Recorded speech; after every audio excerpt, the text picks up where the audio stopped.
नमस्कार दोस्तों, स्वागत है आपका हमारे YouTube चैनल आचार्य अशोक पिलोदिया पर। आज हम पढ़ने जा रहे हैं क्लास 8 का चैप्टर 11 सावित्रीबाई फूले।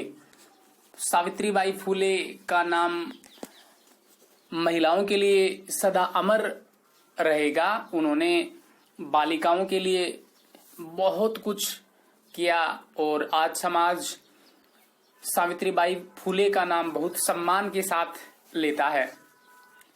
तो आप सबसे एक निवेदन है प्यारे दोस्तों, अगर आपने इस चैनल को अभी तक सब्सक्राइब नहीं किया है तो इसे जरूर करें। तो चलिए शुरू करते हैं। शिक्षा हमारा अधिकार है। हमारे समाज में कई समुदाय इससे लंबे समय तक वंचित रहे हैं। इन्हें इस अधिकार को पाने के लिए लंबा संघर्ष करना पड़ा है। लड़कियों को तो और ज्यादा अवरोध झेलना पड़ता रहा है। प्रस्तुत पाठ इस संघर्ष का नेतृत्व करने वाली प्रातः स्मरणीय एवं अनुकरणीय महिला शिरोमणि सावित्रीबाई फूले के योगदान पर केंद्रित है। तो सावित्रीबाई फूले का योगदान महिलाओं के लिए बहुत बड़ा माना जाता है। उन्होंने बहुत अपना जीवन त्याग दिया था महिलाओं के लिए। तो देखिए, ऊपरी निर्मितम चित्रम पश्यत, जो कि इस पुस्तक में दिखाई दे रहा था अभी ऊपर जो बनाया हुआ चित्र देखिए।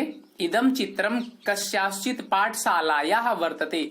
यह चित्र किसी पाठशाला का है। पाठशालाया शब्द में षष्ठी विभक्ति है। इयम सामान्य पाठशाला नास्ति। ये कोई सामान्य पाठशाला नहीं है, कोई साधारण सी पाठशाला नहीं है। इयम अस्ति महाराष्ट्र से प्रथमा कन्या पाठशाला। ये महाराष्ट्र राज्य की पहली कन्या पाठशाला है। मतलब महाराष्ट्र राज्य का सबसे पहला जो कन्या पाठशाला है वो है ये। एका शिक्षिका गृहात पुस्तकानि आदाय चलती। एक शिक्षिका घर से, गृहात में पंचमी विभक्ति है, घर से पुस्तकानि आदाय, पुस्तकों को लेकर के, आदाय मीन्स लेकर के, चलती मीन्स चलती है, चलती यहाँ पर क्रिया है। मार्गे कश्चित तस्याः ऊपरी धूलिम कश्चित च प्रस्तर खंडान क्षिपति।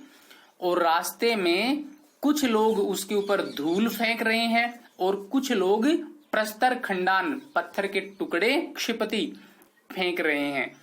तो देखिए इनका संघर्ष कि रास्ते में है ना, मार्गे में सप्तमी विभक्ति है। कश्चित यहाँ पर विसर्ग संधि है, कह प्लस चित, तस्या में षष्ठी विभक्ति है। ठीक है, तो च एक अव्यय है, प्रस्तर खंडान पत्थर के टुकड़े द्वितीय का बहुवचन है। तो देखिए इनका संघर्ष देखिए कि रास्ते में चल रही है और वो भी एक अच्छे नेक काम के लिए, बच्चों को पढ़ाने के लिए, फिर भी लोग इन पर पत्थर फेंक रहे हैं, मिट्टी फेंक रहे हैं। इतनी महान थी सावित्रीबाई फूले। तो अगर ये जीके का भी क्वेश्चन है, महाराष्ट्र की पहली कन्या पाठशाला किसने खोली, तो सावित्रीबाई फूले ने। तो देखिए आगे, परम सा स्वदृढ़ निश्चयात न विचलती। परंतु वह अपने दृढ़ निश्चय से, कठोर निश्चय से विचलित नहीं हुई। दृढ़ निश्चयात में पंचमी विभक्ति है, विचलती यहाँ पर क्रिया है, न एक अव्यय है। स्व विद्यालय कन्याभि स विनोदम आलपंती सा अध्यापने संलग्ना भवती। और स्व विद्यालय सप्तमी विभक्ति, अपने विद्यालय में, कन्या भी तृतीय बहुवचन है, कन्याओं के साथ, स विनोदम आलपंती, हंसी मजाक करती हुई, सा मीन्स वह, अध्यापने संलग्ना भवती, वह अध्यापन पढ़ाई के कार्य में लगी रहती थी। तस्याः स्वकीयम अध्ययन अपि सहैव प्रचलति।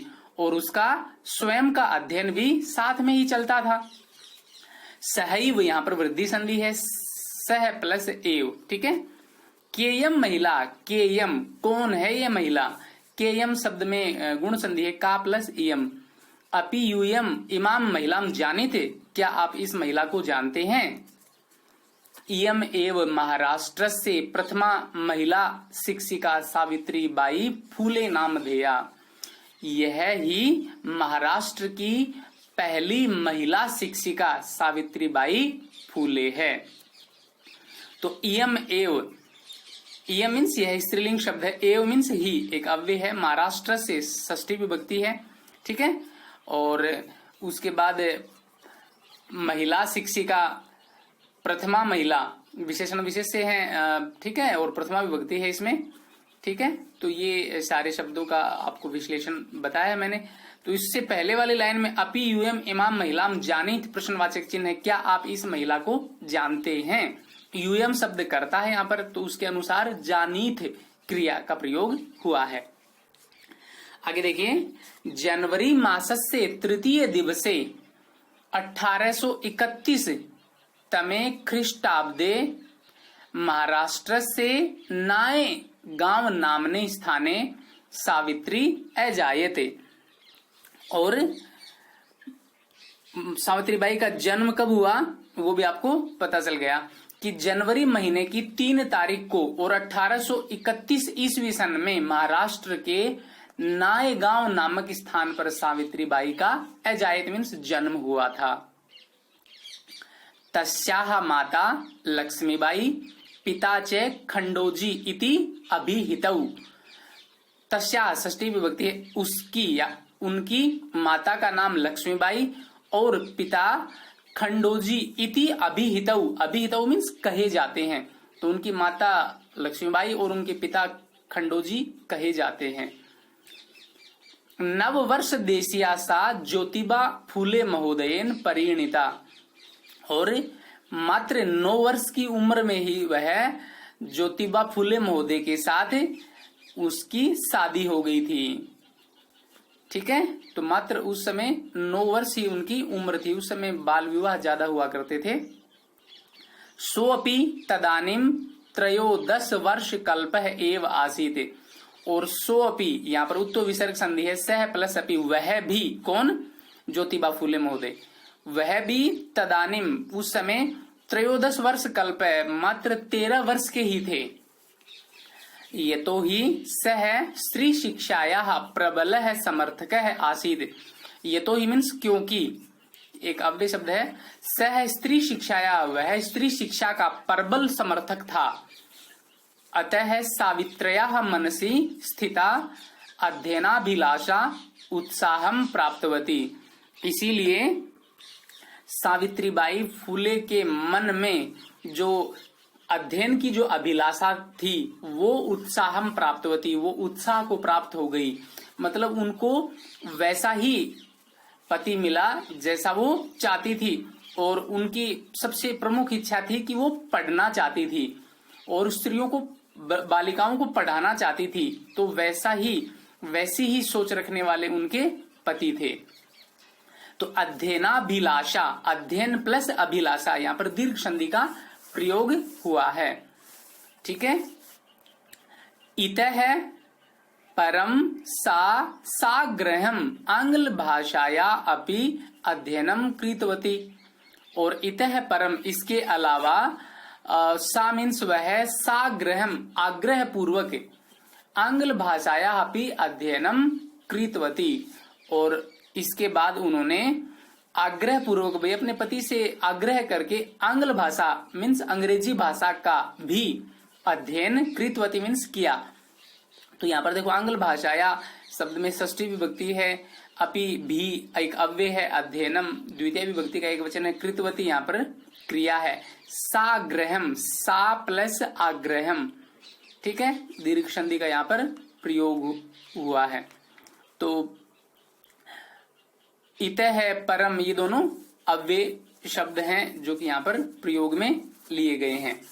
ठीक है, तो आपको तमाम शब्दों के बारे में आपको बताया जाता है ताकि आप जो परीक्षा में आने वाले जो प्रश्न हैं उनको भी आसानी पूर्वक कर सकें। जैसे इसमें 1-2 जीके के क्वेश्चन भी है कि सावित्रीबाई का जन्म कब हुआ, तो आप बता सकते हैं 3 जनवरी 1831 में। ठीक है, आगे है 1848, मतलब आपको समझाने के लिए मैंने बोला है 1800 और 1848 तमे ख्रीष्टाब्दे पुणे नगरे सावित्री महोदया सावित्री ज्योतिबा महोदयेन सह कन्यानां कृते प्रदेशस्य प्रथमं विद्यालयम् आरभते।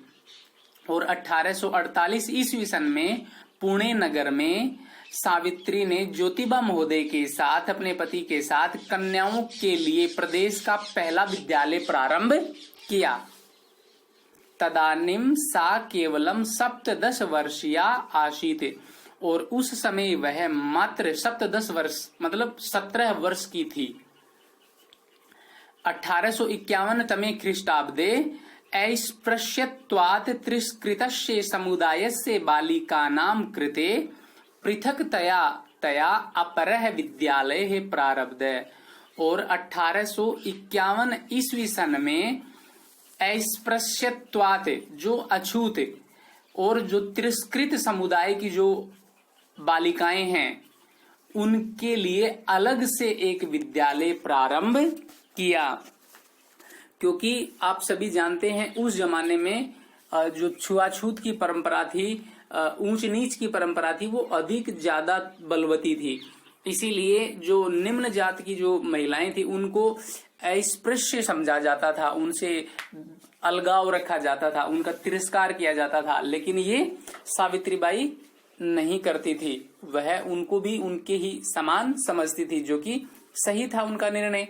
तो उनके लिए 1851 ईस्वी सन में उन्होंने एक अलग से विद्यालय प्रारंभ कर दिया ताकि उनको किसी भी प्रकार की वहां पर कोई समस्या न आए। आगे है सामाजिक कुरीति नाम सावित्री मुखरम विरोधम अकरोत। और सामाजिक कुरीति मतलब बुराइयां, जो समाज की बुराइयां हैं उनका सावित्री ने बढ़ चढ़ करके विरोध किया। विधवा नाम शिरोमुंडनस्य निराकरणाय, विधवा नाम षष्ठी विभक्ति, शिरोमुंडनस्य यहाँ पर भी षष्ठी विभक्ति, निराकरणाय में चतुर्थी एक वचन। सा मीन्स वह, साक्षात मीन्स साक्षात, नापितई नाइयों से तृतीय बहुवचन, मिलिता क्रिया है। तो विधवाओं के शिरोमुंडन को निराकरणाय मतलब रोकने के लिए वह साक्षात नाइयों से मिली, मतलब स्वयं नाइयों से मिली। फलतः केचन नापिता अश्याम रूढ़ौ सहभागिताम अत्यजन। और इसका फलतः, इसका परिणाम क्या हुआ कि केचन नापिता, कुछ नाई इस रूढ़ी में भाग लेना छोड़ गए, मतलब कुछ नाइयों ने भी इस रूढ़ी से किनारा कर लिया, अलग हो गए। एकदा सावित्रया मार्गे दृष्टम यत कूपम निकषा शीर्ण वस्त्रावृता तथा कथिताः निम्न जातीयाः काश्चित नार्यः जलम पातुम याचन्ते। इसमें और एक बार सावित्री ने मार्गे दृष्टम रास्ते में देखा, यत कूपम निक्षा, कूपम मीन्स कुआ, निक्षा मीन्स पास में, कि कुएं के पास में शीर्ण वस्त्रावृता मतलब मैले कुचैले कपड़े पहनी कोई नीची जात की जो नारी थी वो जल पाने के लिए याचना कर रही थी। कुछ जो महिलाएं थी निम्न जात की वो पानी पीने के लिए याचना कर रही थी। उच्च वर्गीया उपहासम कुर्वन्तः कूपात जलोद्धरणम अवारयन्। और ऊंचे वर्ग की जो महिलाएं थी वो उपहासम कुर्वन, उनका मजाक करते हुए, मजाक उड़ाते हुए उसको कूपात जलोद्धरणम अवारयन्, उसको कुएं के पानी से दूर ही रख रही थी, मतलब उसको पानी लेने नहीं दे रही थी। सावित्री एतत् अपमानम शोढुम ना शक्नोते। और सावित्री बाई ऐसा अपमान सहन नहीं कर सकी। सातः स्त्री है निज गृहम नीतवती। और वह उन स्त्रियों को अपने घर ले गई। सा मीन्स वह, ताह स्त्री है, विशेषण विशेष शब्द है, उन स्त्रियों को, प्रथमा बहुवचन है दोनों को, ठीक है। और निज गृह मतलब स्वयं के घर, नीतवती मीन्स ले गई। तडागम दर्शित्वा, तडागम मीन्स तालाब, दर्शित्वा दिखा करके, त्वा प्रत्यय है यहाँ पर, तालाब दिखा करके, अकथयत कहा, क्या कहा कि यत यथेष्टम जलम नयत, यहाँ पर जितनी इच्छा आपकी उतना पानी ले लीजिए। सार्वजनिको अयम तडाग है, यह तालाब सार्वजनिक है, सभी लोगों के लिए है, समान रूप से है। सार्वजनिको यम, सार्वजनिक है प्लस अयम, यहाँ पर उत्व विसर्ग संधि का प्रयोग है। अस्मात् जल ग्रहणे नास्ति जाति बंधनम। और यहाँ जल ग्रहण करने में किसी भी प्रकार का कोई भी जाति बंधन नहीं है। भाई नीची जात की ऊंची जात की महिलाएं यहाँ पर ले सकती हैं या नहीं ले सकती, ऐसी कोई भी कंडीशन यहाँ पर लागू नहीं है। तया मनुष्याणाम समानतायाः स्वतंत्रतायाश्च पक्षः सर्वदा सर्वथा समर्थित है। और तया मतलब उसके द्वारा, किसके द्वारा, सावित्रीबाई के द्वारा मनुष्यों की समानता और स्वतंत्रता का पक्ष सर्वदा मीन्स हमेशा, और सर्वथा मतलब हर प्रकार से समर्थित है मीन्स समर्थन किया। तो सावित्रीबाई के द्वारा मनुष्यों की समानता और स्वतंत्रता का पक्ष हमेशा रखा गया उनके द्वारा। महिला सेवा मंडल, शिशु हत्या प्रतिबंधक गृह इत्यादि नाम संस्थानाम स्थापनायाम फूले दंपत्तयो हो अवदानम महत्वपूर्णम। और महिला सेवा मंडल और शिशु हत्या प्रतिबंधक गृह आदि जो संस्थाओं की स्थापना में फूले दंपत्ति, जो फूले पति पत्नी थे, इनका महत्वपूर्ण योगदान है। सत्य शोधक मंडल से गतिविधिषु अपि सावित्री अतीव सक्रिया आसीत्। और सत्य शोधक मंडल की जो गतिविधियां थी उनमें भी सावित्रीबाई बहुत ही सक्रिय थी, क्रियाशील थी। अस्य मंडलस्य उद्देश्यम आसीत् उत्पीड़ितानां समुदायानां स्व अधिकारान प्रति जागरणम। और इस मंडल का उद्देश्य था कि उत्पीड़ित, जो पीड़ा की शिकार हुई हैं, और उत्पीड़ित समुदाय की महिलाओं को या उत्पीड़ित समुदाय को उनके अधिकारों के प्रति जागृत करना। मतलब ऐसे लोग जिनका उत्पीड़न किया गया है समाज के द्वारा, जिनको पीड़ित किया गया है, जिनको अलग कर दिया गया, तो उनको स्व अधिकारान, स्व प्लस अधिकारान, दीर्घ संधि है यहाँ पर और द्वितीय बहुवचन का इसमें प्रयोग है। स्व अधिकारान, अपने अधिकारों के प्रति उनको जागृत किया गया। अस्य मंडल से, इस मंडल का जो एक मंडल बनाया था, कौन सा, सत्य शोधक मंडल। तो आपको एक जानकारी के लिए पता चल गया अभी सत्य शोधक मंडल का क्या कार्य था कि जो उत्पीड़ित समुदाय के जो लोग हैं उनको अपने अधिकारों के प्रति जागृत करना। और कौन सी दो संस्थाएं थी जिनमें फूले दंपतियों का महत्वपूर्ण योगदान है, तो वो भी आपको पता चल गया, महिला सेवा मंडल और शिशु हत्या प्रतिबंधक गृह। ठीक है। सावित्री अनेकाः संस्थाः प्रशासन कौशलेन संचालितवती। और सावित्रीबाई अनेक संस्थाओं के प्रशासन कौशल को संचालित करती थी। तो बहुत ही प्रशासक के भी गुण थे सावित्रीबाई फूले में। दुर्भिक्ष काले प्लेग काले च सा पीड़ित जनानाम अश्रांतम अविरतम च सेवाम अकरोते। और दुर्भिक्ष काल में, जब दुर्भिक्ष किसको बोलते हैं, अकाल को, जब अकाल पड़ा था और एक प्लेग की बीमारी आई थी। प्लेग किससे फैलता, चूहों से फैला था एक बार। तो अकाल पड़ने पर, अकाल के समय में और प्लेग की बीमारी के समय में वह पीड़ित जनानाम, वह पीड़ित लोगों की अश्रांतम, बिना थके, अविरतम, लगातार, सेवा में करोत, सेवा की। तो ऐसे बुरे दौर में भी उन्होंने जो पीड़ित लोगों की बिना थके लगातार सेवा की। सहायता सामग्री व्यवस्थायी सर्वथा प्रयासम अकरोते। और सहायता सामग्री की व्यवस्था करने के लिए उसने हर तरीके से प्रयास किया। महारोग प्रसार काले सेवारता सा स्वयं असाध्य रोगेण ग्रस्ता। 1897 तमे ख्रीष्टाब्दे निधनम गता। और महारोग जो ये फैले हुए थे दोनों, प्लेग और अकाल वाले, उस रोग में ही वह सेवा करती हुई वह स्वयं असाध्य रोग से ग्रसित होकर के 1897 ईस्वी सन में वो मृत्यु को प्राप्त हो गई। तो इसमें देखो ख्रीष्टाब्दे मतलब सप्तमी विभक्ति है। ठीक है। गता, गम प्लस इक्त प्रत्यय है यहाँ पर, आधा क और तैक्त। ठीक है। तो आपको ये भी पता चल गया कि सावित्रीबाई की मृत्यु कब हुई थी, तो 1897, ये 1897 ऐसा है। आगे है साहित्य रचनया अपि सावित्री महीयते। और साहित्य रचना में भी सावित्रीबाई ने महीयते मीन्स बढ़ चढ़ करके हिस्सा लिया। तस्याः काव्य संकलन द्वयम वर्तते। उन्होंने दो काव्यों का संकलन भी किया। और वो दो काव्य कौन से हैं, काव्य फूले सुबोध रत्नाकर चेती। काव्य फूले और सुबोध रत्नाकर नामक दो काव्यों का संकलन भी किया, मतलब दो काव्य उनके द्वारा लिखे गए। वो कौन से हैं दो काव्य, एक तो काव्य फूले और सुबोध रत्नाकर। चेती, च प्लस इति गुण संधि है।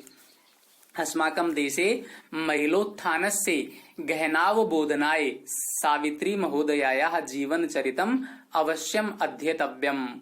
और देखो कितनी अच्छी बात बताई गई है महिलाओं के लिए कि भारत देश में महिलाओं के उत्थान को गहराई से अवबोधाय मतलब जानने के लिए सावित्रीबाई महोदय के जीवन चरित्र को अवश्य पढ़ना, अध्येतव्य मीन्स पढ़ना चाहिए।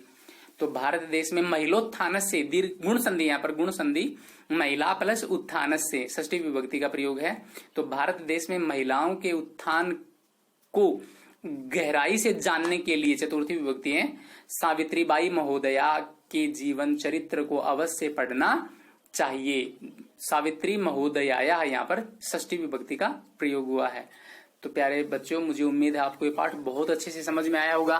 तो प्लीज इस चैनल को जरूर लाइक करें, सब्सक्राइब करें और अधिक से अधिक मात्रा में शेयर भी करें। और आपने इस पाठ को बहुत ध्यान से पढ़ा, इसके लिए आपको बहुत बहुत धन्यवाद।